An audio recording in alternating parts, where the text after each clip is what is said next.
Grabe ang biyaya!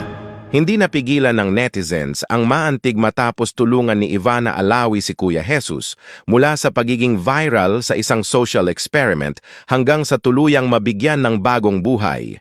Lupang nagkakahalaga ng 500,000 pesos sa Polangui, Bicol, pangabambuhay na farm negosyo.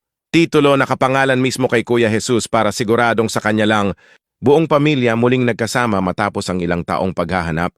Matapos pumanaw ang ama nila noong 2023 at mawala si Kuya Jesus sa Luneta, hindi na inakalang muli pa silang magkikita.